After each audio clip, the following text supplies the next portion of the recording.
Bismillahirrahmanirrahim. Alhamdulillahi wa kafa. Wassalatu wassalamu ala sayyidil mustafa wa ala alihi wa ashabihi dawil kurba.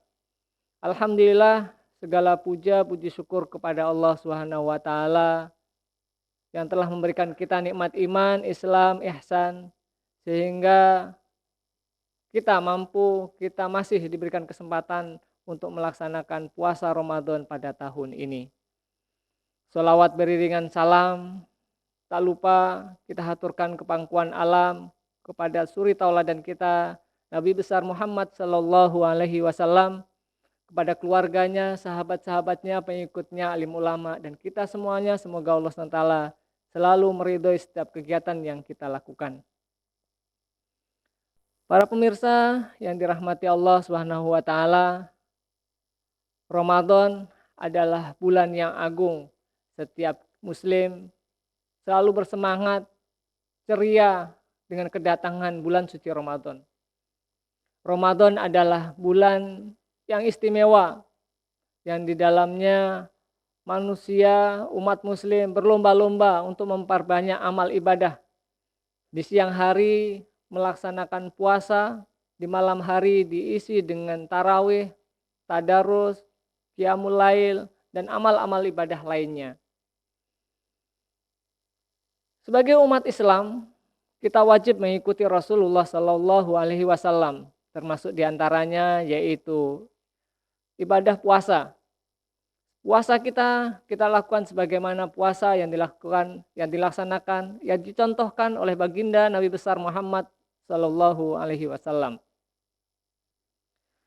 Namun, bagaimana Rasulullah Sallallahu Alaihi Wasallam berpuasa? Jemaah sekalian, pemirsa yang dirahmati Allah Subhanahu wa taala. Pada kesempatan kali ini izinkan saya menyampaikan beberapa hal yang Rasulullah Sallallahu Alaihi Wasallam lakukan pada bulan suci Ramadan. Yang pertama, sunnah Nabi mengakhirkan sahur dan menyegerakan berbuka. Hadis riwayat Bukhari yang isinya tasahharu fa inna fis sahuri barokah. Bersahurlah kalian, makan sahurlah kalian, karena sesungguhnya dalam sahur tersebut terdapat keberkahan.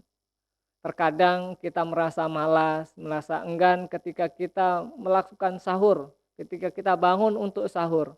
Namun Rasulullah SAW menganjurkan kepada kita dalam sebuah riwayat yang lain bahwasanya bersahurlah, makan sahurlah kalian meskipun hanya dengan seteguk air.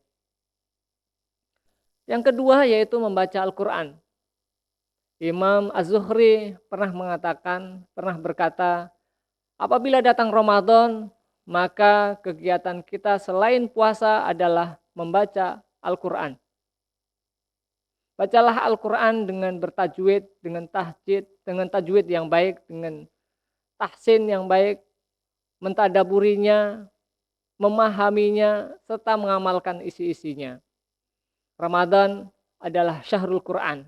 Ramadan ini adalah bulan di mana Al-Quran diturunkan. Di dalam Ramadan ini pula Al-Quran ditadaburi, tadarus Rasulullah SAW bersama Jibril di beberapa malam bulan suci Ramadan. Yang ketiga, memberi makan orang yang berpuasa. Jemaah sekalian yang dirahmati Allah SWT, ketika kita melaksanakan puasa, tentu kita mendapatkan pahala puasa yang kita lakukan. Kita dapat mendapatkan pahala puasa beberapa orang dan bahkan banyak orang ketika kita mampu dan mau memberi makan orang-orang yang berpuasa. Dalam sebuah riwayat, Tirmidzi menyebutkan bahwasanya yang kurang lebih isinya, man fatara shaiman kana lahu mislu ajri fa'ilihi min ghairi ayyan qusa min ujurihim syai'an.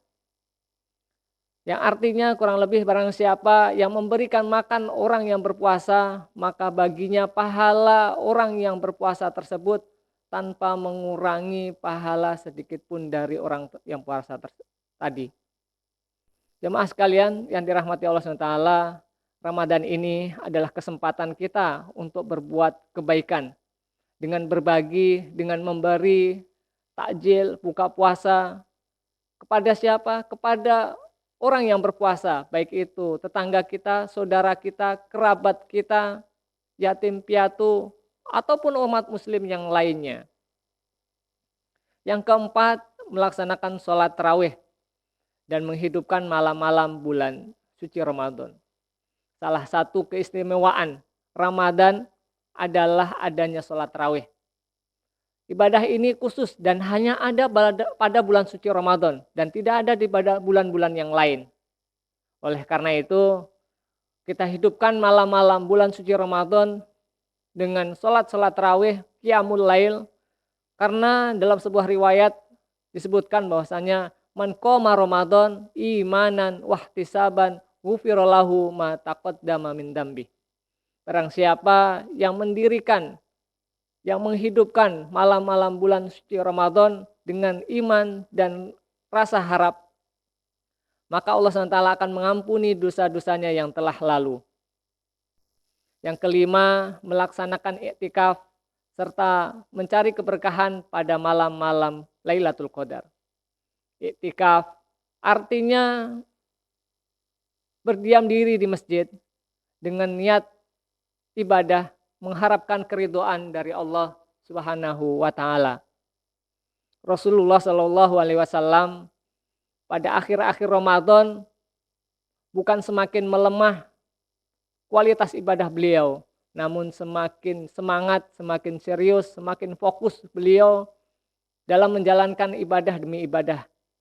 Rasulullah Shallallahu alaihi wasallam mengajak anak-anak beliau, istri-istri beliau untuk melaksanakan sholat tahajud, iktikaf di masjid untuk mengharapkan bermunajat kepada Allah Subhanahu wa taala. Mungkin ini sedikit dari saya, semoga yang sedikit ini dapat bermanfaat untuk diri saya sendiri dan para pemirsa sekalian. Semoga tahun ini, puasa tahun ini jauh lebih baik pada tahun-tahun sebelumnya dan gelar ketakwa dapat kita terima, dapat diberikan oleh Allah Subhanahu wa taala pada kita dan keluarga kita. Dan semoga apa yang kita lakukan mendapatkan keridhaan dari Allah Subhanahu wa taala. Hadanallahu wa iyyakum ajmain wa afu minkum. Wassalamualaikum warahmatullahi wabarakatuh.